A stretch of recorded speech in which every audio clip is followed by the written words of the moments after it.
scary, bro. Coffee so far. I'm struggling today. Thank you so much. Coffee.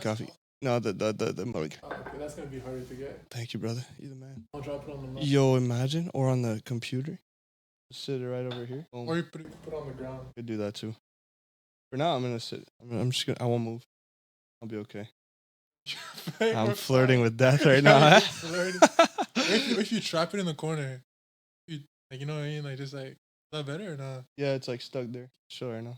Shot. Little shawty looking better with no makeup. She brighten up my days when she wake up. I know the mother got the same stuff, but I'ma keep it real, there ain't no fake love till our day come. Little baby was. All right, so ladies and gentlemen, as you can see, got a new face on the NSL pod. Welcome in the NSL household, my friend. Awesome, what's up? So, oh boy, we'll run it back. No, it's all good. Cut that out. Also, what might feel awkward on cam doesn't look awkward after, by the way. Okay. Like sometimes you might feel like, damn, like I'm stupid right now, but Yeah. it's either I cut it out or it's just. That's my whole fine. life. You know? Special edition of the pod today. We got a one-on-one. Full circle here because this is my boy from high school. Now, turns out after high school, we both kind of got into the music world independently, just on our own, and that's kind of what kept our friendship going, I would say. You know, like we have a whole lot of friends in common and stuff, but music kind of tightened our bond. So DJ Kwemo in the building. What's up? Producer, overall good dude, good football player. So yeah, I was down to have him, and obviously you see the boys aren't here today; they couldn't make it. But yeah, I'm down just to have a one-on-one convo. A whole lot to talk about from marketing. I know you're a big marketing guy. Yeah. We'll probably get into AI a little bit. We'll get into your experience in the music world, exposure, signing to labels, being independent. Russ. Okay, so how you doing? First and foremost, how you doing? I'm great, man. I'm happy to be alive. I'm happy that, I get to make music every day. I'm in it. For so long, like when I graduated school, like, you know how it is, like you're in university, like you have to go to school. You need to put in like 20 hours a week minimum towards like, studying and learning these things, but you can't really choose like, I want to spend 6 hours a day doing music. I want to spend 3 hours a day getting better at programming. You just have to do, what I mean? You gotta pick and choose. The fact that like 1 year later, I'm in the music industry, like I'm making either it's content, either it's beats, either it's programming, like I'm doing what I'm doing what I love, like that's amazing. That's good. I think that's all that matters, bro. So yeah. Happy to have you in the NSL family here, Thanks, bro. bro. Rocking the hoodie too. Thank you. Shout out thank JK you. who got me that. He's rocking it today though. Wait, who made it? Joker? Joker made this, yeah. I remember at your brought it birthday on my party. birthday. I remember. Okay. That was a pretty nice gift. Him and his sister, they gifted me that. Really That's nice. dope. Okay, so I want to talk about the whole producer side of you and the whole producer world. So obviously I'm not a producer, but I work with. That's why I wanted the boys here today. But whatever, it's all good. It would have been nice to talk to Dusty yeah, about it would've- production, like I just know. nerd out on like I know, bro. FL Studio Ableton. What do you use?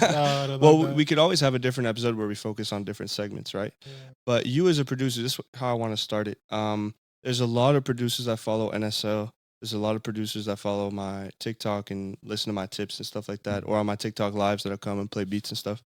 And I always thought, because NSL is different the way we're structured, because we have a vocalist being me and then 3 producers that work around me. So for them, it kind of helps because they can always have someone to feed beats to. They could obviously outsource and look for other people to work with, but they're guaranteed to have me first, right? Yeah. What I'm seeing, and I would really like your take on this, as starting from ground zero as a producer, what do you think is the best strategy to grow and to actually build something successful? Because I see a whole lot of producers that just started making beats, that didn't like establish a proper following and stuff yet. But then you see them charge like $300 for a beat, and they're kind of like, they're all about the money or all about this, that. And it's like, I just don't feel like if I was a producer, I would approach it that way. Because I always see it like me as an artist, like I never charged for a feature. Like when I was tiny and stuff, like I would do anything to just get like an opportunity, right? Yeah. So I would always like try to please everyone and say yes to any favor that was asked for me. But I don't know if it's just me, because I would like your take on this, but I feel like producers often, not all of them, but they're all just right away looking for a bag, this and that. But it's like now with all the accessibility to so many different platforms, even like Splice or other producers, like why would I pay for a beat when I got 3 people in-house that are gonna give me free beats? And now that I've established a foundation, I got people every day in my DMs. Like you were sending me 3 beats a day for like a year at one I point. did do that, yeah. And so many people from like across the world are just sending me beats all the time. Yeah. So why would I? And I understand that everyone needs to make a living and pay the bills. So I'm not being like, I don't want to be rude about it, but it's at the same time, for me as an artist perspective, like why would I go out my way, pay $300 for like a producer that has no credibility when I have 10,000 beats at my disposal for free? So that's why I would like to get your take on how you think producers should approach this whole building a fan base. Because once you do have a fan base, then it makes sense once you have that credibility. Yeah. But they skip that step. From my perspective, they skip that step. They just want the money right away. Yeah. So what would you say, like in your experience, how you've experienced that, and what would be your advice or your kind of strategy to get to a point where you could sell with reason, basically? Yeah. No, I get that question.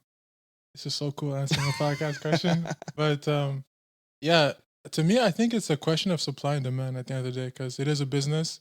And if you're in a position where the demand for your beats is so high, then naturally the price sets itself up just organically, right? You don't have to charge whatever. What did you charge the last artist? I charged him 10,000. He's gonna be 10,000, right? But if you're a producer that's upcoming and like no one knows you, you have no name.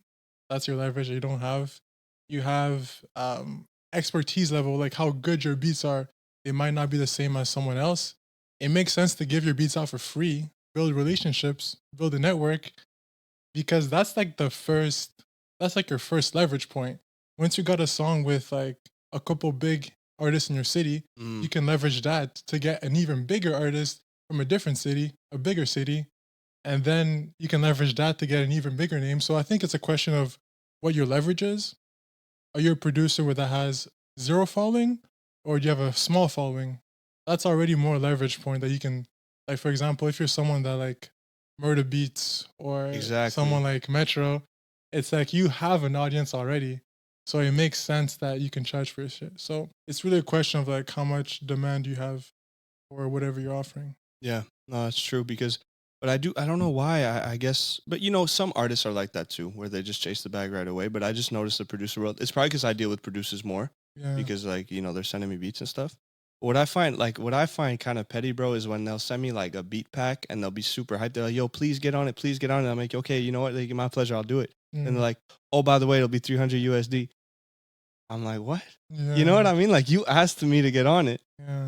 I don't know. That turns me off. But you're right, though, the whole supply and demand thing and credibility thing, too, when you were talking about, like, start small, bro. Like, no one will just start with getting the biggest artist on their song. Just like me, when I'm looking for features and stuff, like, you start small, but then guess what? It's stepping stones. Yeah. Even with this pod, like, the level of guests I'll get over time. Like, it's like that for anything. Yeah. Going to the gym, I say that all the time, but the first time you go to the gym, you won't lift as much as if you've been there 3 years. Exactly. Everyone starts from somewhere, but it seems like somehow in the social media world, people try to skip the first 10 steps and they just expect things. I don't know if it's our generation that's very like instant gratification. Yeah, exactly. And they're kind of like what's the word when you just expect everything for you, like entitled. People that are entitled. Like, our generation's really entitled, so I feel like they'll make one good song or one good TikTok and they're like, how dare did I not blow up and become the biggest artist in my city? You know what I mean? Yeah 100%, man. And probably because we have so many opportunities and stuff. I don't know what it is, but I feel like our generation's entitled, bro.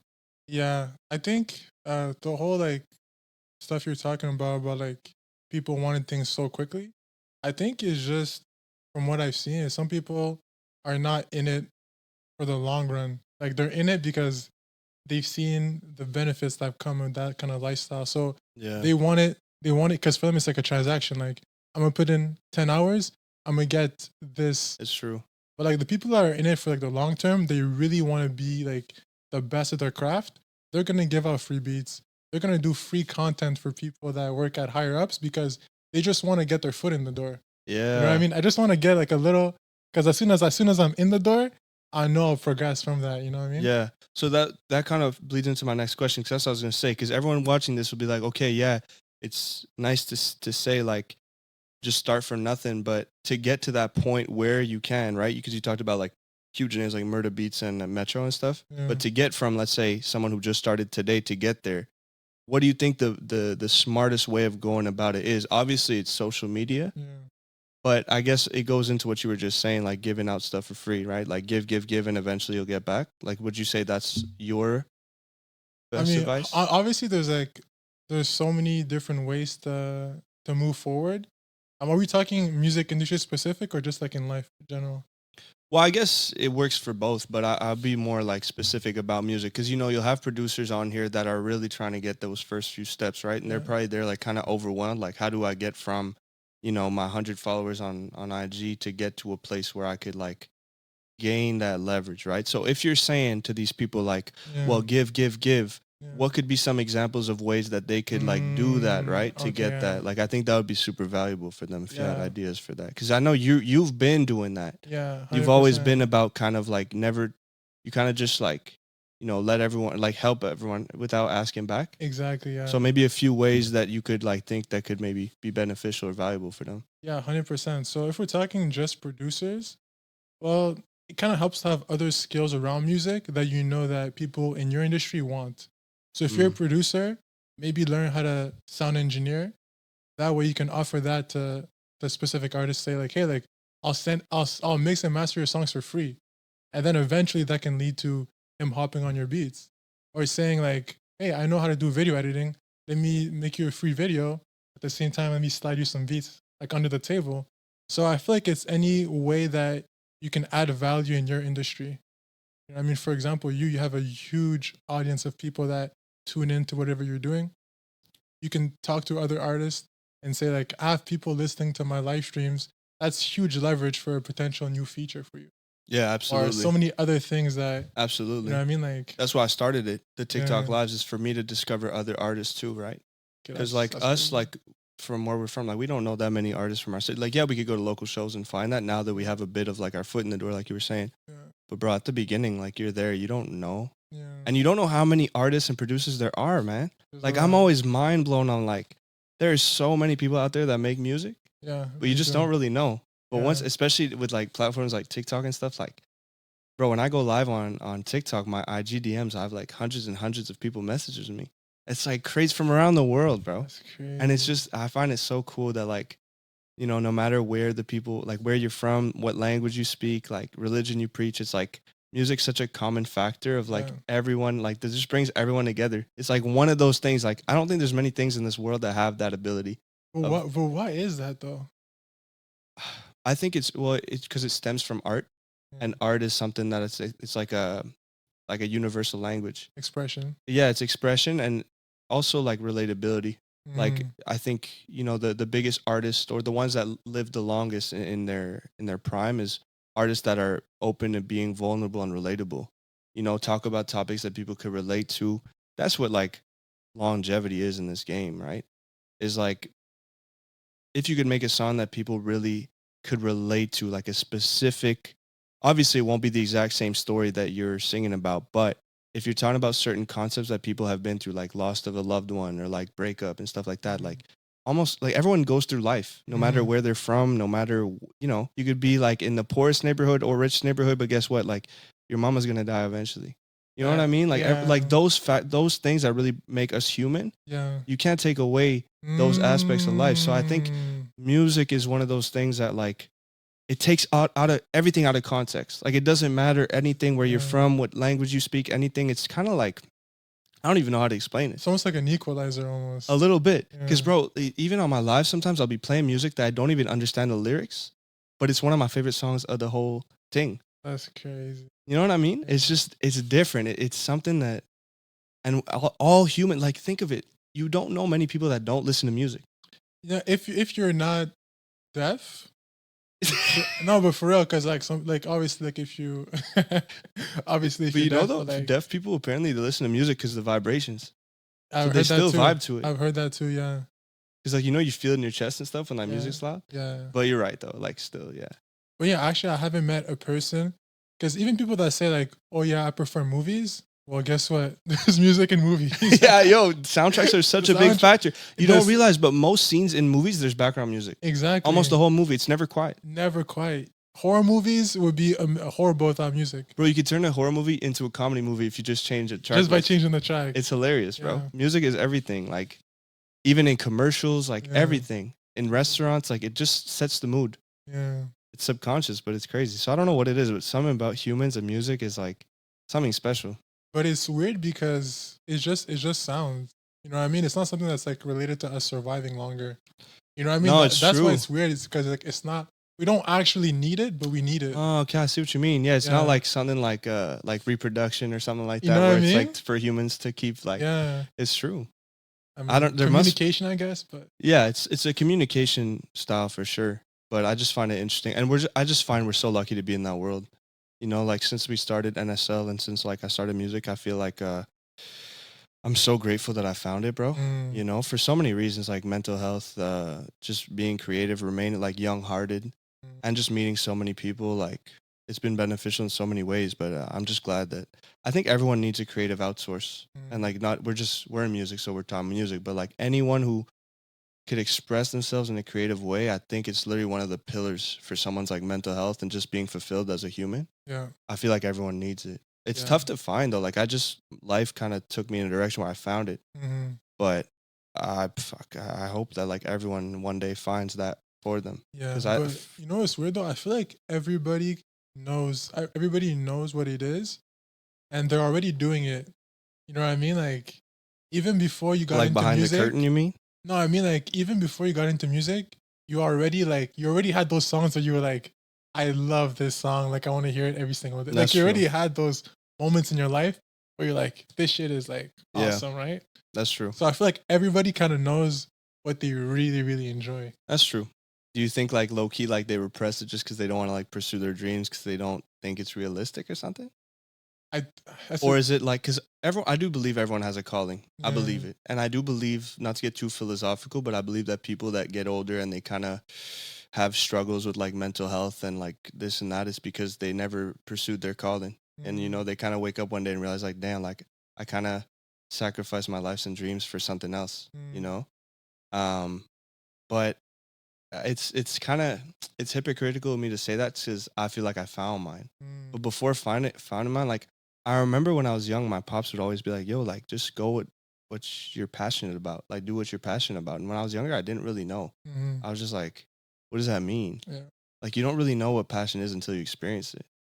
You know, you can't just teach that. Like, yeah, you could like things, but to be, like, passionate about something, the amount of time I put into NSL on a weekly basis is crazy. Like, I'm not, like, you would think, like, I'm kind of insane. Yeah. Because I'm just doing it, like, barely making money off of it, this, that. But it's deeper than that. You know, like sometimes I'd rather just sit back at home and edit like a vlog instead of going out and partying just because like I feel like I need to do it. Yeah. And if I'm not doing it straight up, like I get anxiety. It's like I'm like obsessed with it. Yeah. But it's without it, I would be like, I don't know, bro. I'm so happy I found it. Anyways, yeah, not to get too philosophical with it, but yeah, I hope that everyone does find their things. Everyone does have their talent and stuff. It's just a matter of like, I don't even remember how I came across mine. Like I met the NSL guys, we made a song for fun and boom. Really? You know? And then that's how it was just so fun. And they were like, low key, you're not bad at it. So we just like, okay, let's do another one for fun. Then another one. Then COVID hit like a few weeks later. Then guess what? I lost my job. School went on pause. Hockey went on pause. Gym closed. That's my life, what I just told you. And then I had this music thing. So I was like, okay, like, let me just do this all the time. I started my Instagram page and like, so everything was kind of written in the stars for that. But anyways, man, it's just, you would have asked me when I was like, you know, like 14 or something, like, would it even be possible that you'd be like a independent music? I'd be like, no way. No way. But also technology evolved so quickly that like, you know, TikTok didn't exist then either, like all those things. So it wasn't as realistic, but now it's like, you could literally start a business of any type anywhere in the world. Yeah. Get it up and running, sure. What's going to be crazy is some people from our high school are going to watch this just because we're having a conversation. Everybody from St. Anne watches this. Yeah. Shout out Collège Saint-Anne. So Shout out Collège Saint-Anne. Yeah, I love that school, man. Amazing school. And just because of the people there, bro. Yeah. Like the school was hard, man. Like, yeah.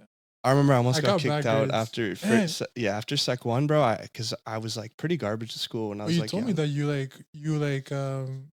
weren't supposed to go into St. No, and well, I was on the wait list because we went to a private school. We were really lucky to go to that school. But it was tough to get in, and like I wasn't the smartest when it came to school, and like when I was younger, I only did the exam because my older sister was there.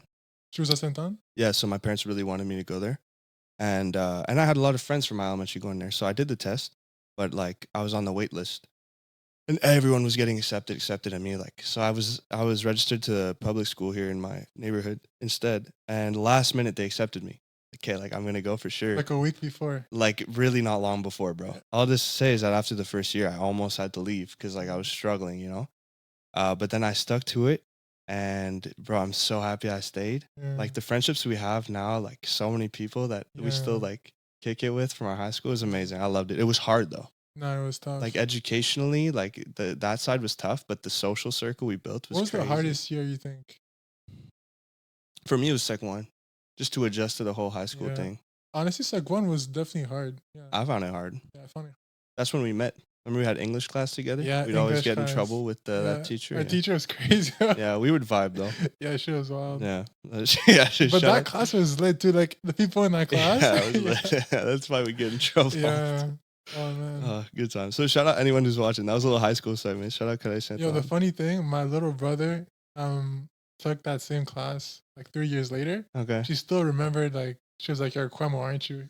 Yeah, I swear. You're a Kwemo. As if you're your own breed, bro. Yeah. Okay, yeah. So I don't know how we got into that. Russ, though. I want to talk about Russ and just independent artists as a whole. Yeah. Like, I'm sure you're familiar with guys like Connor Price and all those guys killing it on TikTok. Connor Price and Nick D. Yeah, those two are crazy. Yeah, but I think that shows like the power of social Russell. media. Yeah. Oh, Russell's crazy. Bro, even guys like, but this guy's more of like a kind of like troll, but like Lil Man J. You know who that is? No. You don't know who that is? No. It's like this blonde kid. It's like a small blonde kid. No. He makes like, everyone says he's like, he bites little baby's flow. Oh, he's hard. Yeah, he goes hard. He's hard. I know. But he sounds exactly like Lil Baby, and he's white. Is that the craziest thing? He's like ever. a white kid, just sounds like Baby. Oh, he's hard though. He goes hard. But all this say that these people wouldn't exist if it wasn't for TikTok or social media, but especially 100%. TikTok. And, you know, I find it crazy, like, you know, the debate of like being signed versus being independent is becoming bigger and bigger and bigger because of threats like TikTok taking over the music industry and all that. And I'm just curious, even outside the podcast, like I'm just curious, you as an individual, how you perceive that in, like, let's say you as a producer would be approached by a label and this and that. Like, do you think you would go that route if one day like that opportunity presented itself, or you would just rather like stay solo? I'm curious on your take. We've never talked about this. So I'm down. Yeah, so I used to be a guy like, no label, never. Okay. Like, everyone starts out that way, huh? I'm independent forever. Everyone starts that way, bro. Everybody, I used to be super, especially in 2017, 18, when like it was a super big wave to be like anti-industry. Yeah. You know? It's a pride thing, bro. It's a pride thing. Is. Like, yo, I'm doing this all on my own. You know what I mean? Yeah. It's like, you feel like you're really, like, you got like a chip on your shoulder. Exactly. Yeah. I think it's cool. I definitely think that a lot of artists that I know and just in general definitely don't know how to run a business. And therefore, they can't treat themselves like a business because they just are not good at leading people, making business deals, understanding their industry they're currently in. So I feel like a lot of artists do need to help or need to work with other people that are more business savvy. And when it comes to labels, I think nothing is bad. You just have to take a deal that makes sense for both parties. Yeah. And you need to understand exactly what the exchange of value is and what everybody's bringing to the table. Exactly. That's the only thing I got to say about that. I agree. I think, unfortunately, like, historically, a lot of people got screwed on them. Yeah. Especially in the hip-hop industry, I think, because they're going to like pay these kids that really have no education on the business, and they just sign because out of desperation a little bit, right? Yeah. Or they get blinded by the initial bag or whatever it is. Yeah. I think nowadays, man, and obviously labels do need to adapt to these realities. Yeah. Like just the fact that now we're going into it way more educated than like 20 years ago or whatever, right? So we have more of leverage going into it because we know how it works, and just with social media being a big threat to them too. You know, like TikTok and all is a big threat for labels. There's no denying that. Yeah. So they need to adjust the way they structure their things, because or else people won't even look their direction. Exactly. So I think now, like the new school labels, not all of them, but I think some of them are actually very good. Yeah. Like I never really dealt with it firsthand, so I can't speak on it, but I do think there is value. Like people that just you know, like I get it, the whole like I'm independent and it's amazing, this, that. I mean, that's what I'm doing right now. Yeah.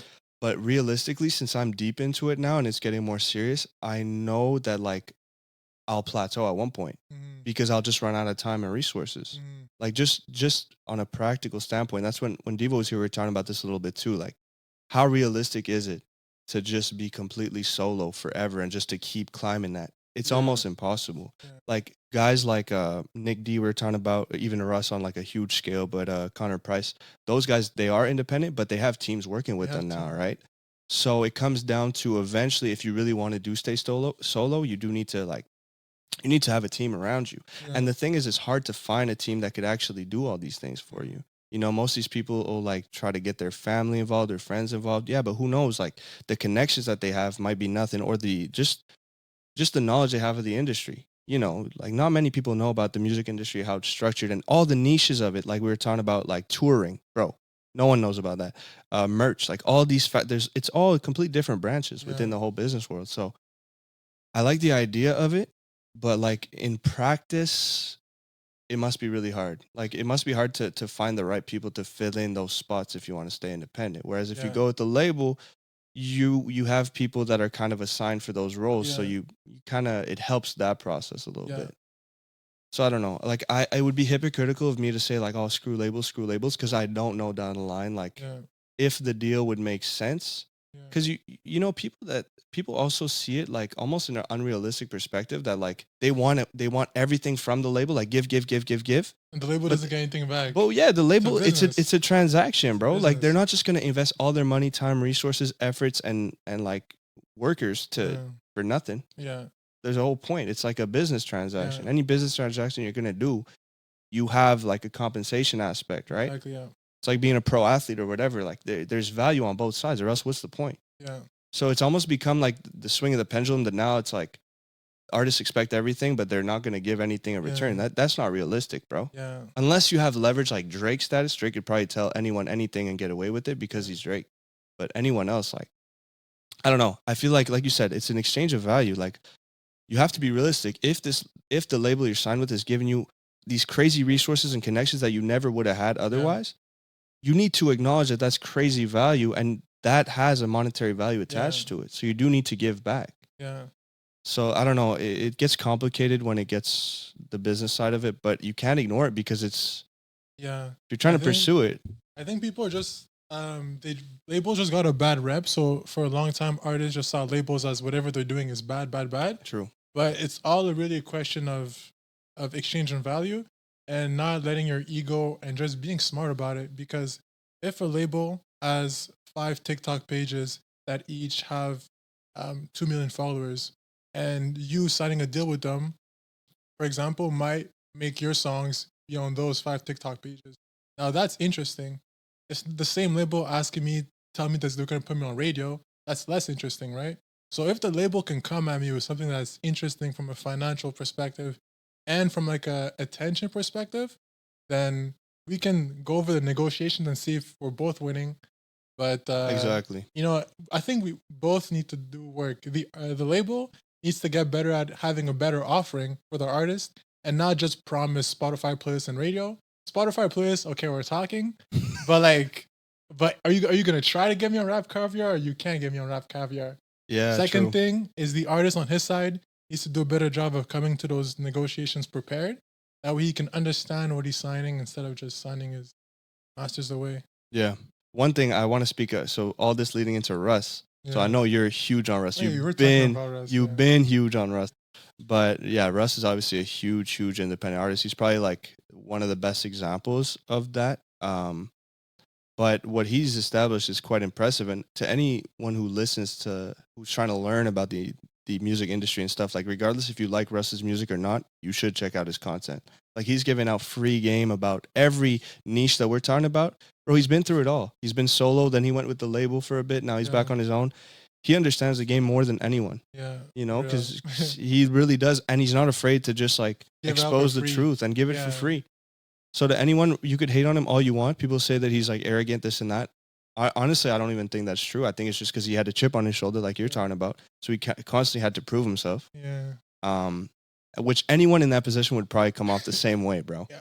Because like if you understand the music industry, you understand how like to get where he was is really impressive. Yeah. Like the amount of things he had to make happen and did it successfully is really impressive. So I always say to anyone, like Russ is a great example to just learn I from. feel like even if like you don't like music, like you can like apply a lot of, because like I like, you know, like I'll be watching sports and like I'll find like a specific weird sport, but like someone, if I see someone doing something that I like in whatever industry it is, I can always take the good from the bad. Yeah, I feel like people should check him out for sure. yeah, definitely. How was it meeting him, by the way? I know you met him and you had like Yeah. made like a thing, a bunch of QR codes with your beats or something. Like, yeah, so I got creative with it. So I want him. So I had like a crazy plan when I was gonna meet him. I was gonna like bet him like $100 that he was, because I was gonna show him my beat and bet him $100 that he couldn't say it was trash, something like that. Then I forgot my wallet at home, so I couldn't do that. But yeah. but what was it you'd done finally? Finally I showed up with like a QR codes of like, and then when you put a phone next to it, a new beat shows up. Oh, that's I kind of did cool. that. Yeah, it's pretty cool. I did had like a poster, and like when you rolled it up, when you rolled it out, the QR codes would show up. Okay. See, that's smart though. You need to approach these people with like creative ways, because then he's gonna go home and remember like, yo, that kid with this stupid QR codes. Like codes. it'll stick in stays his in my mind, head, right? It's yeah. not just another one like, yo, I make beats. You want to hear my beats? Like, Yeah. imagine the amount of times he's heard that. Yeah. But for you to do something different, it'll actually stick with him. That's smart. Yeah. No, So you're right. marketing, bro. Like marketing, it's so important to kind of think outside the box. Yeah. You know, like I always say this in almost every episode of the pod, but people that just put like a screenshot of like new beat out now or new song out now, it's like, who's gonna go? Like, what value is that really given? Yeah. You see the biggest songs and TikToks that do well, it's when people make it once again relatable. So they'll do like, yo, I wrote this song about my ex who cheated on me with my cousin, like something like super like, you know, Yeah. like a story that people could relate to.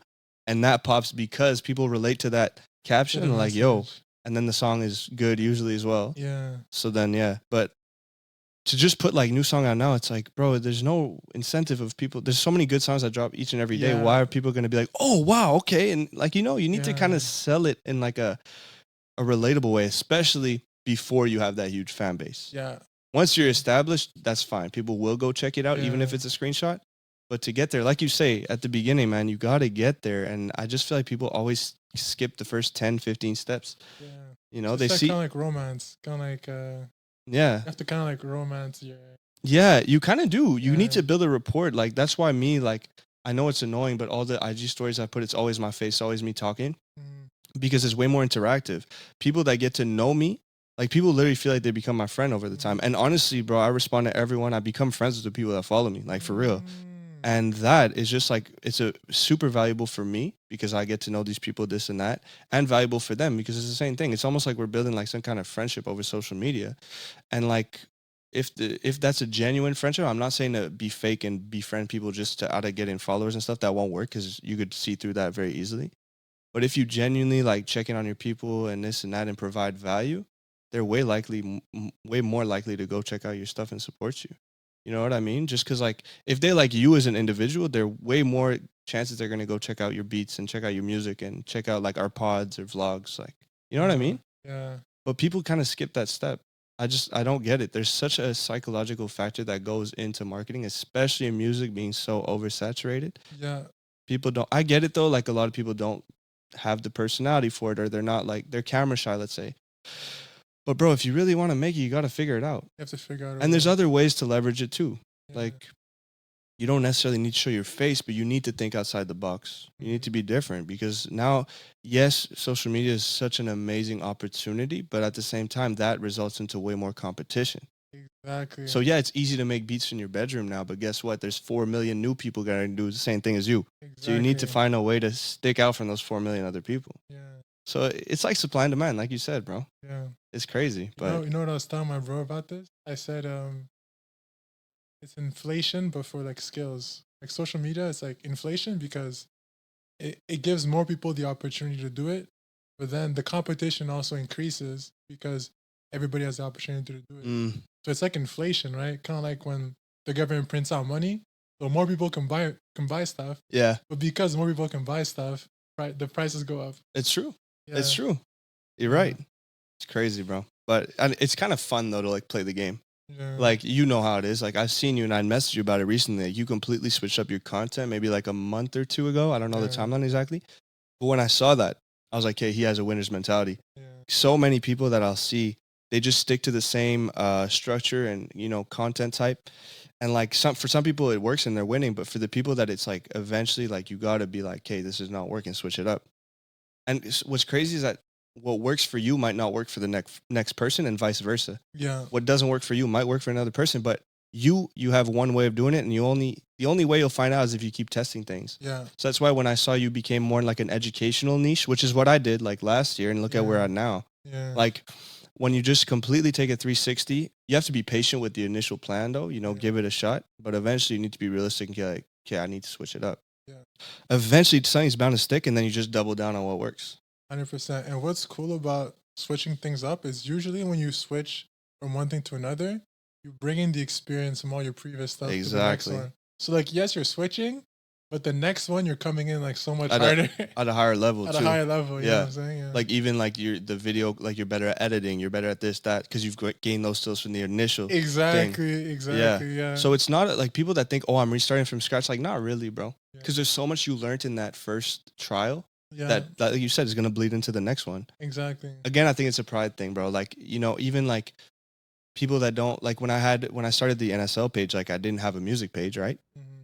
People would be like, yo, just like turn your personal page into your music page. I was like, nah, like I'd rather start from scratch, even Yeah. though I don't know, my personal IG has like maybe 1,000 followers or whatever. I'd rather start from zero, but build people that are actually there for the reason of supporting my music, rather than just have like all these people that follow me just because they know me on a personal level outside of music. So I didn't want to just force feed people like that. I wanted to build that core foundation of people that really follow my music. So I didn't mind swallowing the bullet of having 0 followers for X amount of time, and then look at where I'm at now. It outdid it real quick. Yeah. But I think people have pride again, or like starting a new TikTok page too. Like I had an old TikTok page I kept flopping because I was trying to like grow my music that way.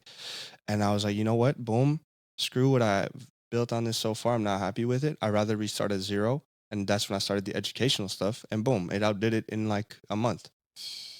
So I think people often get caught up in like, yeah, but like I'll lose the 800 followers I made.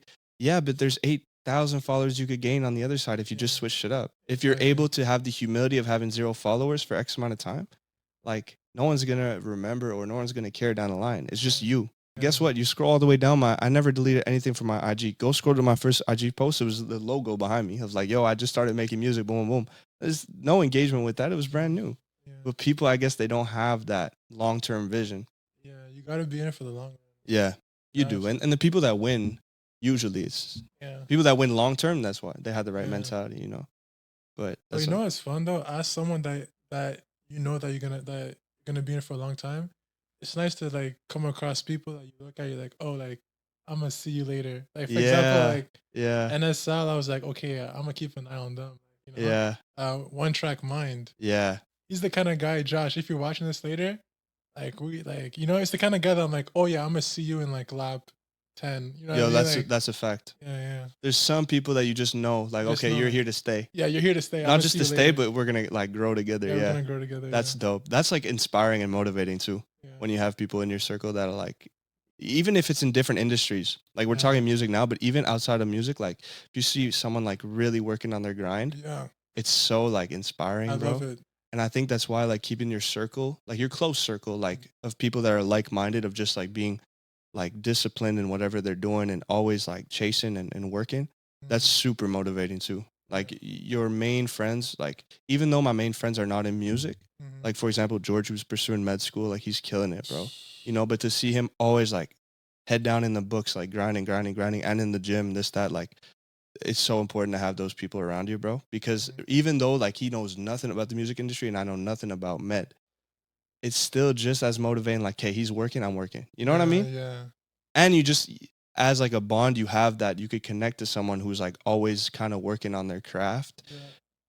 It's not everyone has that. Yeah. And so it's dope to like relate to someone who's just chasing something that they've been like visioning for so long. Super important.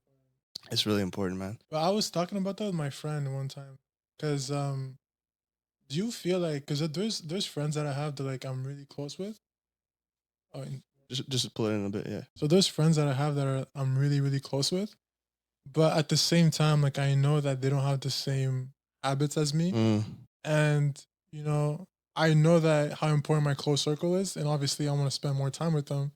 But I kind of had this struggle where I wasn't sure like how much time should I, yeah, you know what I mean? Because like yeah, that's my boy, like we're friends, but I know that like he doesn't like he's on Netflix a bit too much. Like yeah. he does this a bit too much. Like, you know. Well, I have a lot of friends, bro, and Yeah. like, there's definitely different. Like, I try to see it different. That like every friend I have, literally every single one of them brings me a certain value that the other one doesn't. Mm, You know, they're all there for a reason. okay. And yes, maybe some have better habits than others, let's say. But at the same time, like I love each and every people that I deal with, like you, like Juber, like Mohain, like Mm, everyone they bring me a different kind of value that I need as like a person. mm, And so if you start seeing it that way, I think it helps because as long as you're not around when they're doing the things that you might deem as like that bringing you down, I think if they're bringing you that value when you're with them and stuff, then it's only going to bring you up. But I think the problem is and I get it, you were thinking it as of like a time thing, like spending. I don't think it's necessarily time. I think it's more, it comes down to like when you're with that person physically, like what's going down, whether it's 30 minutes, whether it's 3 hours. Like, I just think you need to start thinking like, okay, why is this person in my life? And then be like, okay, that's why I pinpoint it. And then as long as when you're surrounded by that person, that value is being, exchanged, you to them to you, then I okay. don't think it's going to bring you down that much. Okay. That's a Rather great than way to think rather about than it it. being time, I think it's more like there's like everyone that's in your life is there for a reason. And Yeah. if not, then you should get them out of your life. Yeah. But some boys that I only see, like I don't see you often, Yeah. but you bring me so much value still. Yeah. And when we talk like through DMs and whatever, it's always like game, it's always like supportive and this and that. So it's like that's super valuable to me, right? Yeah. Even though I might not see you as much as like a different friend who I don't know, I train with or whatever, like it's just different. But Yeah. it's just as valuable, but it's just completely a different kind of value. So yeah, I have friends too that like maybe they're not up to the best, like habits are not the best, but at the same time it's like they're there for a reason still. And as long as you as an individual you don't get distracted by the things that you might deem as like inappropriate or just like that it's bringing you down, Mm-hmm. then you're good. Mm-hmm. Like for example, like I don't game, I don't watch Netflix, but like almost all of my friends do. But it's not like I can't be like, oh, I need to chill less with this person because they watch like it makes no sense. No, you're right. You're right. You know what I mean? Yeah, But I you're understand where you're coming from though. But I think it's just a question of like when you're with that person, what are you getting down to? Yeah. Versus like what you do in your spare time. I get it. There's still a huge aspect because we were talking about like you could relate to people that are hungry and stuff. I think your core circle still needs to be that though. Interesting. But I don't know. That's a topic it's hard to know really. You kind of Yeah. just like that's just kind of how I perceive it. But I like your answer though. I like your answer because you are getting value Yeah. from everybody. Yeah. Yeah. It's a question of like what are you doing when you're with them and also the value you're getting back. Exactly. Hopefully, I don't know. I don't have a psychology degree, but hopefully that makes It sense. makes sense. Okay, I want to switch gears, bro. I want to go to this whole exposure thing. Wait, did we talk about Russ? We didn't talk about it. Barely. We talked about meeting him. Oh yeah, it's all good. We could talk about him again, though. No, it's all good. What do you want to talk about for him? Nah, he's a chill dude. Yeah, we're definitely gonna have a few songs together. Yeah, definitely. He's the type that would, though, man. I'm telling you. We were talking about giving earlier. Yeah. Bro, this guy gives like crazy. Like, Yeah. I don't know if you've seen, like, for a long time, he was doing, like, the remix challenges. Yeah, the open verse challenges. Yeah, yeah. Bro, he's putting on people that are, like, tiny. Yeah. Like, it's not like he's, like, looking for people with clout. He doesn't care for that. Yeah. Like, if he likes the verse, and he reacts to so many of them. Like, he actually watches them, bro. Yeah. And he's like, okay, this is the best one. I don't care if you have 900 followers. Like, yeah, this is lit. Boom. This is On the lit. official remix, bringing some out to shows, too. Yeah. Yeah. This guy is given, man. Nah, he is. To anyone who's saying like the whole arrogance thing and stuff, I just think you didn't dig deep enough to really see. Yeah, Because for bro, sure. he's really putting people on and Connor Price too. We were talking about that. Like he's doing the around the world challenges there. Yeah. I can't remember what it's Yeah, called. where he like spins the globe. Spin the globe or whatever it's called. Yeah. Yo, Connor Price is hard, man. Like, He's a marketing, like he's really, and he's good at marketing too. and his music's actually good too. Yeah. But like, So I said the music. Yeah, yeah. I'm just all in for marketing. So I Yeah. think it's more important than the music. Honestly, People hate when I say that. yeah. It's true. I mean, for that, I'd say marketing is way more important than music.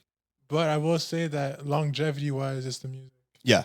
Yeah, you're right. You're right. Yeah. You're right. Because to have that long term fan base, you do need quality music as Yeah. well. I mean, is there anybody? I mean, obviously, music is subjective, but there's no artist that's big that I don't like their music. Like huge artists. Huge artists. Well, okay, the ones, yeah, because you're right. The ones that have great marketing but no skill or talent, they very short lived. Like they'll be Like- popping for like a year or two, but then it's Yeah. like, doesn't last. Yeah. Yeah, the longevity aspect. You're right though. All the biggest names up there, bro, in any But industry. I also feel like music, like once you're big enough, you can get your music good. You know what I mean? Like Yeah. once you're big enough, Well, you can yeah, work with the best exactly, producers. bro. Yeah, you're right. So- So on that point, I do agree with you. Like in a Q&A episode we had a few episodes ago, it was like, what's more important, like consistency or quality? Mhm. Like I think to grow the initial fan base, it's consistency. Yeah, 100%. Because every time you put that song out, the next one will be a bit better. Because it's like practicing, right? Like Yeah. you're just gonna improve. So yeah, at the beginning when you have a tiny following, it's like a 6 on 10 say quality. But it's like every time if you improve a bit, by the time you have a huge audience, it's gonna follow. The Yeah. trend will follow with like the quality of your stuff too. Yeah. So for someone to hold back on a song and try to make it perfect, next thing you know, they lost 2 years of their time Yeah, where they could have established like a bit of a following or whatever and just learn and practice. and just learn exactly. So at the beginning, I do understand though, once you're established and big, like, yeah, you do need to deliver on the quality side. Mm. But at the beginning, like, I think you just need to build that following and understand that you won't be competing with like Travis. You won't be competing with the big names at the beginning. It's not realistic to think Yeah, that, right? Yeah, 100%. But yeah, to just always level up. As long as every single time your TikTok videos are getting a bit better, your songs getting a bit better, like your mixing is getting a bit better, then it's all going to work out. yeah, Because it won't be perfect, especially at the beginning when, like you said, when you don't have like the connections and resources with those top, you can't compete with the top level. It's impossible. sometimes you can. It's hard to compete, but sometimes the authenticity of you not being as big as them, It's inspiring. it's inspiring. Yeah, because even people watching this, like they're happy that I'm not that big because they know it's more attainable. Exactly. Like if yeah. I was here sitting with like 100 million followers, it'd be like, yeah, but you have 100 mil. It's like, yeah, but like I have like a 10, 20,000, let's say, but it's like that's pretty attainable, Yeah. right? So it is inspiring for like that middle range. People always think like A-list celebrity, yeah, but like not a Z-list celebrity, but like a middle of the pack celebrity, Yeah. or not just celebrity, but like an influencer or whatever. Yeah. Like those provide a lot of value too because they could Yeah. actually teach the ones just getting going. Yeah. Once you're so big, it's like and you're more relatable. Like it's, exactly. once you get to such a big level, you have to remember how it was when you were Exactly. broke to like be able to speak to the people, right? Exactly. No, that's it. I think that's why it's working for now. But anyways, yeah, like I sometimes when I was younger, when I was earlier in the game, I would watch people and yeah, if they were too big, it would almost turn me off because I'd be like, okay, it's impossible to get there. How do I get there? Mm-hmm. Right? So someone in the middle of the pack is like super valuable to learn Yeah. from. So yeah. Okay, I'm down for the exposure talk. Yeah, exposure. Let's do it. So Shout out to exposure. yeah, shout out exposure. So this is someone you started working for more recently, from what I'm understanding. Yeah. Now, if you could get a bit of a breakdown of like what they represent, what they do, who they are. You told me they reached out to me recently, Yes, they have. and I need to speak to you about that because I don't think it was their main page. It was probably a personal profile of one of the founders, Okay. and I don't know who it is, so I'll have to dig and look. But I remember the name and stuff. Yeah. So yeah, give us your experience on that, how it's been. 100%. Yeah, teach the kids. So exposure. What's up? So can I get a feel for like who's watching and stuff like that? So most what's of your my audience? audience is independent artists, upcoming artists, musicians, producers, Okay, perfect. people that want to learn on like building a fan base, getting more streams. Perfect. You know, kind of the same thing we're in it for, but Okay. really getting going. You know, they're like they have skill, they have good music, but they need to find people to listen to it. Basically, Okay, this is perfect. So this is everybody that's watching probably needs to go check out Exposure. So Exposure, what they do is that they're basically a LinkedIn for musicians. So they connect upcoming artists, upcoming music fans, someone that wants to work in the music industry. They connect you with someone that works at the big name record labels, the big name music tech companies. So you'll have A&Rs from like Universal, Sony, Warner Bros. sound engineers, you have producers. And basically this platform, it allows you to go on a Zoom call with them, and the prices range from like $50 to $150. And you could actually book a one-on-one Zoom call with them. And this is cool because, you know, instead of DMing people or messaging people through email and spending hours doing that, where you know you could maybe get one response out of 10, you can get a confirmed booking with those people, and you can get a one-on-one call with them. They can give you game on like whether your beat is good, whether your song is good. They can help you with your marketing rollout campaign. And honestly, the best reason is just making that initial connection. Like the networking The aspect. networking aspect, 100%. Like me, I got on a call with someone that works at Universal, and I did that without the exposure platform. I did that on my own. I DM'd them saying, "Hey, like, I want to pay you $100. He's a digital marketer at Universal." Oh, dope. I got on a one-on-one call with them, and it was crazy the amount of information I got for that little money. Like, what kind of info was he providing you though? So he was basically, I approached him as someone that wanted to work at Universal Okay. as a digital marketer, which I still did before I got offered a job at Exposure. But he just showed me exactly what I need to work at Universal as a digital marketer. He showed me all the newsletters I needed to be following to exactly know everything going on in the music industry at every second of the day. Okay. He showed me like new TikTok trends that he got from the newsletter every single day. And he also gave me a ton of behind the scenes knowledge of like kind of like how the record labels are structured and what they look into for signing a new artist. How does it work to book and get signed with a label like Universal, or the third party partners they work with, who are making the decisions regarding when an artist is touring, why they make those decisions. Yo, this is cool. Like a lot of like deep stuff that like I wouldn't have got if we weren't on Yeah. a Zoom call talking. So this platform I think could be the start of a lot of good for the music industry, because their sole goal is to help upcoming artists.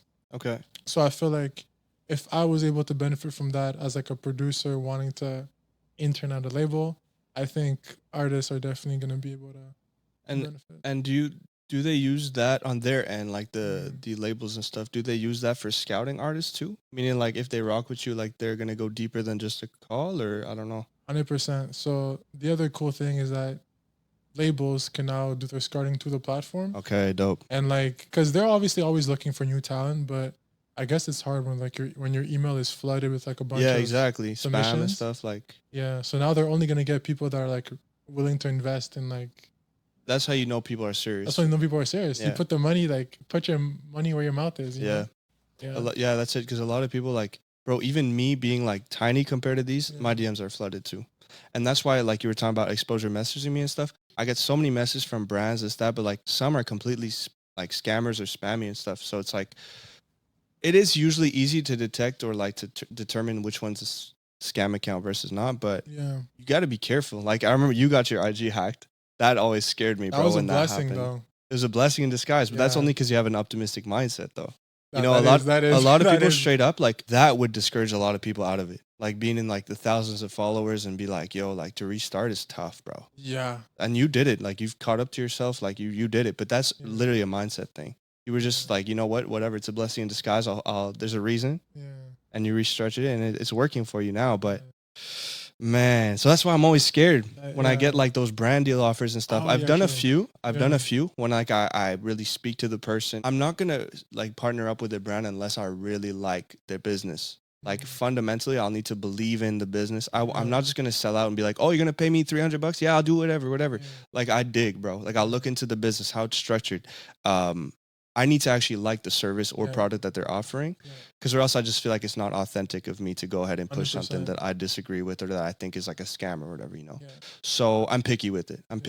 I'd rather just not make the $300 and just keep it like authentic with my people, especially that people that like, bro, my audience is people that are like loyal to me. I'm not gonna push on something that I don't believe in, right? Exactly. But Teach. I feel like when you're at that level, you're gonna get hit regardless. Oh my God, You know yeah. what I mean? Like even on my tiny scale, like Yeah. I get trolled You all the get time. trolled all the Oh time? yeah, for the pod and stuff. Like people come across the pod, people that don't never seen it, and they're like, anyone could start a podcast nowadays. Like who let these white boys with a microphone? Like it happens all That's the so time, but it's funny. just like what it's crazy, bro. Because every time I reply to like a hate comment or troll comment, I just show love. Like I don't get defensive You're about like, it. oh my God, I know you're going to play. And then they apologize. Yeah. Every single one of them, they're like, yo, either they say like, yo, I was just kidding, like my bad, like I'm just trolling. Another guy was like, yo, I'll be honest, like when I drink too much, I like commenting on videos and like I didn't mean it, like I wish you the best. Like Yeah. every time you kind of show them love in return, they're kind of like, damn, like this is a real person. It's a real person. Straight up, people on the internet forget that we're actual humans, that like we go through the same emotions and shit that like they do. Yeah. And once you respond to them in like a human like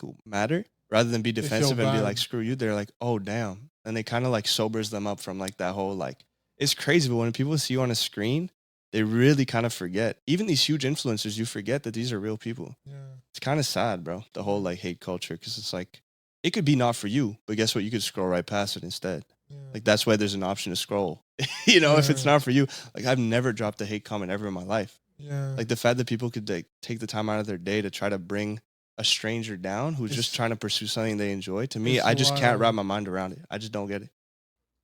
Yeah. Well, oftentimes it's like your own, like you're not, something's off. You know Yeah, it's what an I mean? insecurity. It's Yeah, like you're mad about something. You know, try to tear someone down. yeah. It's all inwards. It's all. Unfortunately, yeah. You know, I think a lot of it too. And actually, this is kind of a topic I want to talk about later too. But yeah, like if people don't believe in their own dreams, then they try to bring other people down. Because like, how dare you try to pursue it? Like Yeah. it's impossible, Yeah. just because they don't believe in themselves, right? Yeah.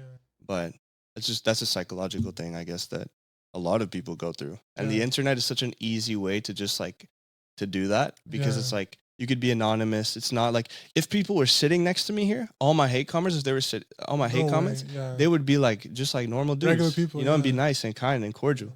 But the internet just removed that whole filter of like respecting strangers. I don't know. It's the weirdest thing, but it's kind of like you forget that it's real people you're typing to when you Yeah. comment. Yeah. But you can't let that affect you. Like for me, I never try to overvalue the love, and I never try to overvalue the hate. That's the way to do it. Cause bro, like if you're seeking validation and if that's how you stay motivated, you're gonna fail, bro. Yeah. Because like, or you're just gonna get a huge ego. Like I get beautiful messages like of people that either artists that listen or just fans that listen to my music, or artists that are trying to learn and this that either from the pod or shorts or my music, whatever. But if I value that, I really appreciate it. Like it means the world to me. But it never like, you know what I mean? Like I never let it get to me to the point that it kind of like changes my perspective on like being motivated and stuff. Like I'm gonna be motivated regardless if I get that text or not. It is flattering to read, and I appreciate each and every one of them. But if I overvalued those, then every time I'd have a comment on one of my YouTube shorts or TikToks that would be like a troll comment, like I was saying, I'd be like, damn, like okay, maybe maybe I should switch it up, or maybe I should stop. Like you can't let that, bro. Yeah. Like that's But a dangerous It's hard game. to ignore the love though. When the love is coming, it's hard to not value it. Well, it's not that I ignore it. It's just that you don't let it kind of like feed you. Yeah. You know what I mean? Like you just like you really like I always take the time to respond and be like, yo, thank you so much. It means the world to me, because it actually does. But I won't let that like fuel me up to go make another TikTok and that. Like regardless, I'm just gonna do my thing. And when I Take get it that, and- you know what I mean? You Yeah, kind of kinda take disconnect from it. Yeah. Yeah, you take it and then you store it away. But like I still appreciate it so much. It sounded like I don't care. Yeah. It's just that you can't find motivation through that, because or Yeah. else you're bound to eventually run into trouble. Of like Yeah. if one day you post a few videos that all flop, let's say if you're just looking at views and this and that, you're gonna give up, bro. Yeah. You know, like some songs that I put up, they don't even hit 1,000 plays. And if I valued that of like, and then I'd stop. I'd Yeah. burn out. Yeah. So you need to find the motivation. We talked about that a few episodes again too. You need to find that internally. Like if you're having fun with it and you purely enjoy it, everything else will fall into place. Yeah. Like eventually one song will do better than the other, but like who cares? Just keep shooting, bro. And eventually it'll hit. Like 100%. there's a lot of psychological factors that go into like the whole business world and music world It's and social crazy. media world. It's crazy. It's a huge mind game. It is, bro. Like this whole NSL thing taught me so much, just outside of music itself. Yeah. Like just the human mind and like consumer behavior. Yeah. You know what I mean? Like it's like this whole thing is like a big like It's a big marketing project. experiment almost. Yeah. Like I just really learned so much, bro. Like I see people like moving different or this, that, like it's just crazy. I find it cool. Do you feel like you understand business better now that you have NSL? Definitely. Yeah. I'm lucky that I studied business in school. I never knew why, but I just didn't know what else to do. And I was like, I think marketing and finance are two, no matter what I do in life, are going to be two factors that I'll need to understand. Whether I work for a business or I have my own, you need to know these things. Because anything you do in life is going to be related to a business. Yeah. Right? Yeah. So that's why I went into that. And then I found music around the same time. And I think it taught me a lot, like the education side, it taught me a lot, but then experience it's a whole different game. Yeah. It's like theory versus practice, bro. You know, once you see it and experience it, it's just like, I'm so happy, bro. Like it taught me so much. Because even now, if I start a business outside of music, say, I'll have a huge leverage over like things that I've learned doing the music thing. It's crazy, but it's super valuable, super dope. I feel the exact same way. Yeah. It's awesome, bro. Like we're lucky. Like before I got a job as teaching programming. Okay.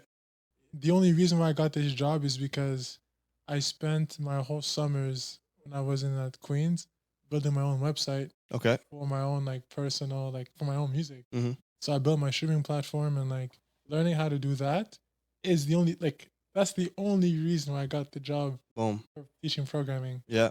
Well, that's it. It's almost like a portfolio. Yeah. Like me, let's say if I wanted to be a social media manager for like a business, like if they saw my IG and TikTok and this, that, they'd be like, damn, like it's credibility that you have for yourself. Yeah. Even if you change lanes and it's no longer music related, whatever, like just starting a brand, this, that, like your website, bro. It's like, it's credibility. So it's like, even if you're just doing it for fun and like it doesn't lead to anything in that regards, it could lead to something even bigger in a different direction. You know what I mean? Yeah. By the way, though, when I was talking to one of my friends that are from the record label, like what he was telling me about like digital marketer, like for example, I don't know why, but I just kept on thinking of you, and like, cause like all the criteria he was telling me for like all the digital marketers at Universal, it's like you fit exactly that. I swear, I'm not even kidding. Oh, thank you, man. I appreciate that. Yeah.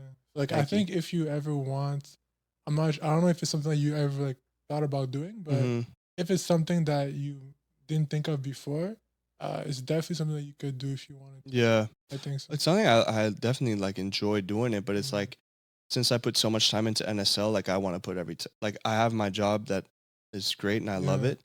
And then NSL is like all those skills I want to apply it to NSL just because I'm trying to grow it, right? Yeah. But you're so right though, that as like a backup plan or something, let's say, because who knows in a few years, like if my passion changes, I really doubt it. But you never know where life will take you. So the skills that I've developed, you're right, I could put them elsewhere. Yeah. So thank you. I appreciate that though. No, That's very kind. Since we're talking about kind of like hate comments or like the whole psychological aspect of people, this is something I want to talk about. It's something I never talked about on the pod, a bit through my music, but never conversationally. So I think this would be dope. So basically the topic is white people in hip hop. That's what I want to talk about. Ooh, now, that's a big topic. It's a big topic, I know. So that's why I'm bringing it up now in case it goes long. Ooh, I like this. I like this. So obviously, as you guys can see, if you're watching this, we don't share the same skin tone. Sakia and I. Well, Kwemo and I. Sorry, I used your first name. So you can call me Sakia. It's okay. All this to say, like, I feel like, because my music, I feel like moved away from hip hop more and more.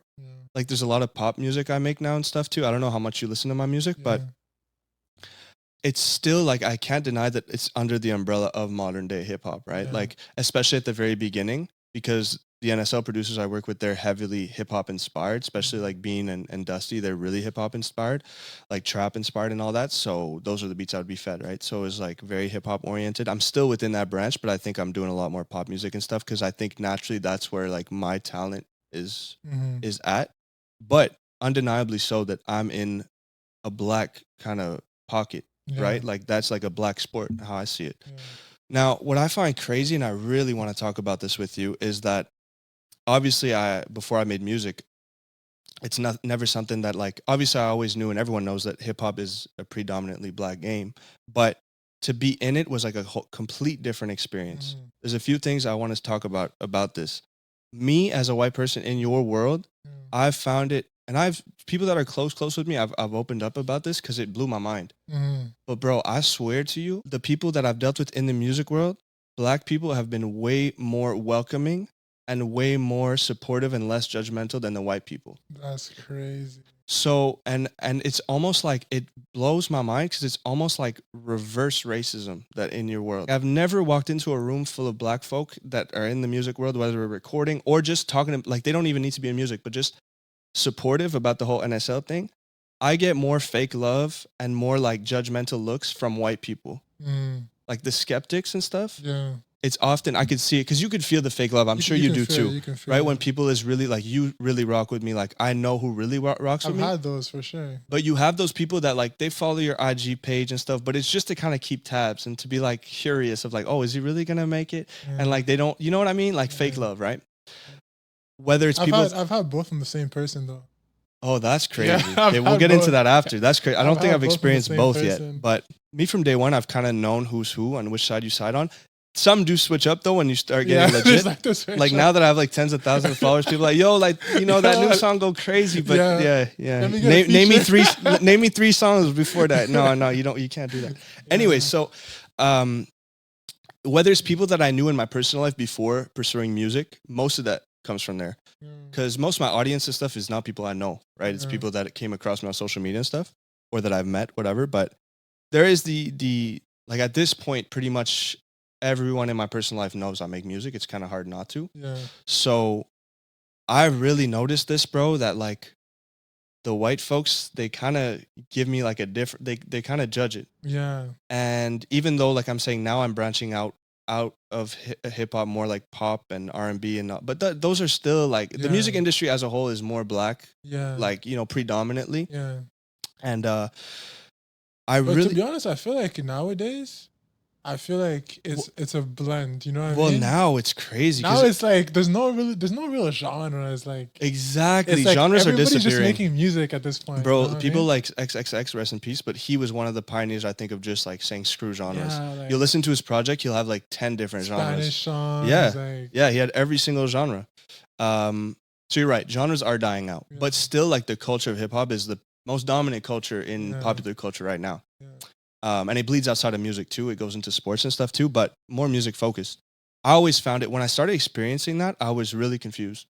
And it's nothing, never something I experienced before. Was it like comments or was it just people in person? A bit of both. I would say it's more like the energy you feel. Yeah. Like, you know, you feel the fake love versus the real love. I felt a lot more judgment coming from white people. Yeah. And I honestly think, bro, that, and I don't know because I can't speak for them, but I think like it's just because themselves as like a white person, they're like, oh, like I can't do that, so how could he do that when he's in my pocket? Yeah, you it's feel the same me? thing. Yeah. So like I don't know. Just like it's hard to explain because I'm just seeing it from my perspective, but it was just for me, it was such an interesting like feeling. Yeah. Like I've never had that feeling from someone who didn't share my skin tone. And I'm not saying it's all white people, by the way. It's a small niche, but I just found it like kind of fascinating. I think it's like they're kind of like, yo, how dare you do that? Like that's not your space. So I always found that, I don't even know how to explain it. I just find it weird, bro. No, I think you said it. It's inward. It's how people feel inside, and they're just, you know, projecting that onto other people. Projection is probably the right word. I think it's because like we all see life. You, me, we all see life a certain way, right? So when we're talking to the outside world, we're just projecting our own views onto the outside world. We all do it. It's not bad or good, but like we get certain situations like that one where like I can't possibly see myself doing something like that. Therefore, this is weird, you know what I mean? Yeah, exactly. I think that's a good way to explain it. Yeah. But it's just like I find it's a bit of like it's kind of immature though. You know what I mean? And now, but what's crazy though, I wanted to kind of grow onto that and go into like now the hip hop industry is filled with white people. Yeah. Like if you think of the biggest names in hip hop now, like you have Jack Harlow. Yeah. Post Malone, I know he's also in the pop world, but still. Kid Laroi, also another big pop artist, but he's still in the hip hop world. Love it. But these are some of the biggest artists in the music industry right now. Yep. But they're primarily hip hop inspired, I would say. Yeah. So it's getting kind of weird that like that's still like an issue when like it's hypocritical because it's like I feel like the white guy's only cool once he's big. Yeah. That's how I feel. Yo, that's because like for you guys, I feel like it's harder to break in, but once you've broken into it, then it's like then it goes crazy. Yeah. So it's kind of like the skepticism thing we were talking about before on an unrelated topic, but I feel like we go through that a bit. Maybe it's the chip on the shoulder thing where it's like, and I understand it legit because the biggest thing that turns me off in being in this world, being my skin tone, is because like I understand a lot of people that look like me are doing it for the wrong reasons. Mm. Or like the biggest pet peeve of me, the thing that I cringe the hardest is like people that cap rap that like talk about like things that really, really there ain't like, about. we know you don't live there, man. Exactly. Like, Like, bro, and me, I think the reason why I'm so respected from people that hear my music and stuff, the only things I sing about or rap about is literally like love, like personal things, like family problems, relationship problems. It's real life things. Like it's like emotions. Like you could tell I'm not capping in my raps, you know? But I think that's what gave us such a bad credibility is these little random kids that like come in the game and like it's disrespecting the culture in my opinion. And like this might be a hot take too, but the kid Mabu who's popping right now, Lil Mabu, marketing genius. I love Lil Mabu, but at the same time, like, is that disrespecting hip hop culture as a whole though? I mean, it's hard to debate though before you go because I do understand that he's chilling with Lil Durk, he's chilling with like, so I don't think it's intentional. I'm not blaming him as an individual, but maybe those instances are what create the skepticism of white people in hip hop. Cause it's like, you can almost argue like he's taking advantage of a vulnerability in society being like gang violence and all that thing. Like those aren't, no one wants to live through that. Unfortunately, some people are just, they come to this world into those realities. Like we were saying before, you don't have a choice. But for people to kind of monetize and take advantage of it, that's where I kind of, and I'm using Mabu only because he's doing amazing and good for him. But there's a part of me that it's like, there's like an uncomfortable feeling of like, where do you cross the line of like, okay, like now you're taking advantage of like a culture that's not yours. You know what I mean? Like that's where I don't know where I sit with it. And maybe that's what leads to all these people being so skeptical. Yeah. I think honestly, man, when it comes down to the whole white people in hip hop, I think hip hop should be the kind of thing where everybody should be able to join in. And I don't think there's any rules to how you do it. I think what Lil Mabu is doing is he's kind of playing a character. Yeah, he's like a meme, basically. He's kind of like a meme. Yeah. He's memeing himself, basically. But do you think that approach, it works in the short term, but do you think longevity he's going to last? I think I think he can't do the same character for a long time. He's eventually going to have to evolve to something that's a bit more. Yeah, because in my opinion, he's taking a bit of the Tekashi route right now, where he's being like really like, not controversial, but you know what I mean? Like really like, he memed himself. Yeah, he memed himself. Yeah. So it works for TikTok, this, that, and good for him. But I do think he'll have to kind of evolve his brand to stay relevant, right? Like maybe his music or the way he markets himself, like he can't be that rich white kid forever. You know what I mean? Yeah, you're right. So he's established that foundation. Now I think his next few moves are going to be critical for his long-term success or failure. Yeah. Because it could be a fad, but I'm not saying it's impossible that he sticks around forever, but I think he will have to like evolve something. Yeah. I really like his just the fact that, because like, you know, once you start to record music, you appreciate artists for different reasons. Absolutely. So for him, I just like his vocal execution, like to be able to have that voice. It's impressive. It's impressive, right?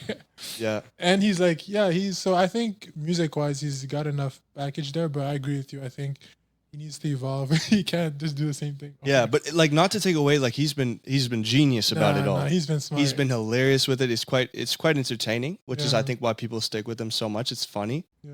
But like long term, like I hope that he finds a way to like kind of stay relevant long term. Yeah.